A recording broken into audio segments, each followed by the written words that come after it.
Hey everybody, I'm Allie and I'm going to give you a very quick tutorial on how to make easy masks. These are not meant to be like healthcare worker masks. These are what you throw on to go to the grocery store to kind of keep your germs away from everybody else, as the governor has asked us to do. First thing you need to do is cut your fabric. What I did was make a template with a piece of cardboard and folded the fabric and laid it down and was able to cut a bunch at the same time. You want your template to be, or you want your fabric to be 15 inches long by 8.5 inches wide. Then you measure your elastic. And none of this has to be exact. It does not need to be pretty. So for the 1/4 inch elastic, which is I found the easiest to work with, you just cut about 7-inch strips. So once you have your fabric cut in the elastic, it's super easy. Again, none of this has to be exact. You fold it in half, your fabric in half, and you mark a hole for the pocket. And what I've just been doing is sticking 3 fingers down and taking a fabric marker and making 2 lines. Then you move it over to your sewing machine and you just do a quick stitch to that first line. And then I've been back stitching because this is where people are going to put their filter in. So I don't want it to rip when they go to put the filter in. So I just do a little zoop, cut it, and then move it to the next line. Do some quick back stitch.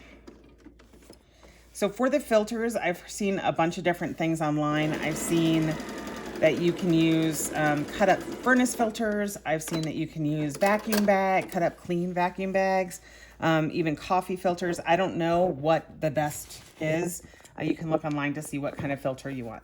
So once you have this, I'll show you what to do next. Once you have your things stitched, you go to your ironing board and you kind of put it in the middle. So because you want that pocket roughly in the middle of the back of the mask. So you press real quick, and then I've been trying to press this down just because I think it lays a little better and looks a little better. But again, none of this has to be pretty or exact.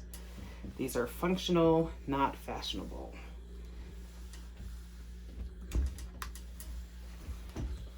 So once it's pressed, you come back to your sewing machine. You take your elastic and kind of put it against the top. I try to put it in about 1/2 inch.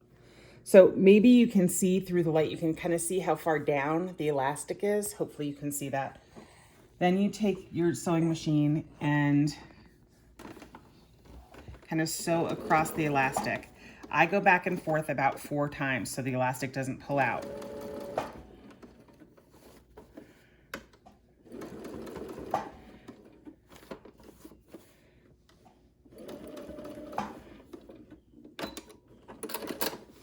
Then you take the other end of it and you make sure it's about the same within, and you do the exact same thing on the other side.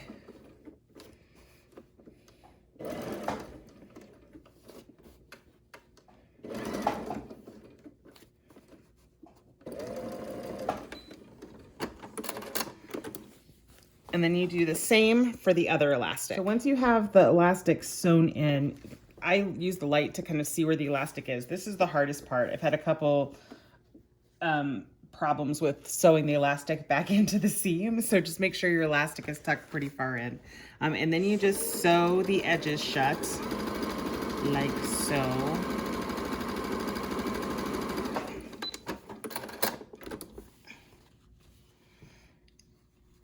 And again, make sure the elastic is down and away.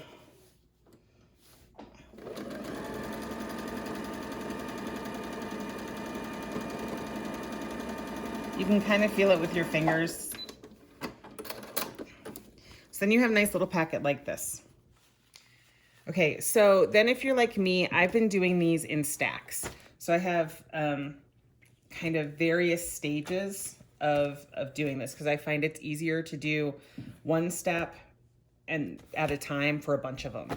So then I'm turning this inside out, but what I've done is get my unsuspecting 12-year-old who wants a $60 video game to turn these right side out for me while I keep sewing. I've made about 100 of these so far and distributed them, but now I'm falling behind, so that's why I need help. Okay, so once these are right side out, you have a pocket like this, and then I'll show you what to do. We have to go back to the laundry room. So then once you're in your laundry room or wherever your iron is, I just run a quick iron over that. That's the pocket. Hopefully you guys can see. That's where you can put the filter in if someone wants to do that. So you just iron it real quick. Then making sure the elastic's on the back or towards the back, you just fold it into thirds. So you just stick your fingers there and kind of fold it up. And I hit the iron there. Watch your iron settings because I scorched a bunch of the white ones, and then they looked dirty and then I felt bad. Okay, so you just kind of fold it into thirds like that. And again, none of this is exact. It can just, you eyeball it, you do the best you can. So you can see I have it folded and ironed, and then you just bring it back to the sewing machine and just sew one stripe down on each side.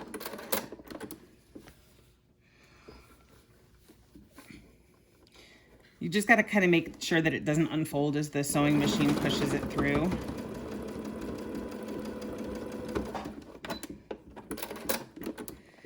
And then you have your mask, and if you turn it over, you can still get that filter in.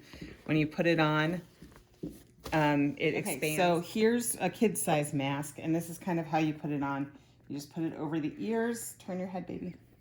Put it over your other ear, make sure it's not in their eyes, and then it just expands kind of like that. So those are the masks. Hopefully my son's camera work wasn't too terrible for everybody to watch. I know his finger went across the lens a couple times, but he did a good job, I thought. I forgot to mention, to make the kids' masks, rather than making the fabric 8.5 inches wide, just cut it down to 6 or 7 inches, depending on how big the kiddo is. I got to make one for an 18-month-old, so it was pretty tiny. And on the smaller ones, I cut the length down a little bit too, just so it's not overwhelming on the amount of fabric, period. Again, I found it easiest to batch them, kind of cut 10 or 20 out at a time, then do the pocket sew, and then take those 10 or 20 and do the pressing, then bring them back into the elastics. It just made it easier for me than going from room to room. So again, I have a lot of elastic if anybody can help. I did about 100 this weekend and got them distributed, but I have requests for over 100 more. So let's be our village and take care of everybody. So text me, call me, Facebook me if you have any questions. And thank you for everyone who's able to help. Take care and stay safe and healthy, and God bless.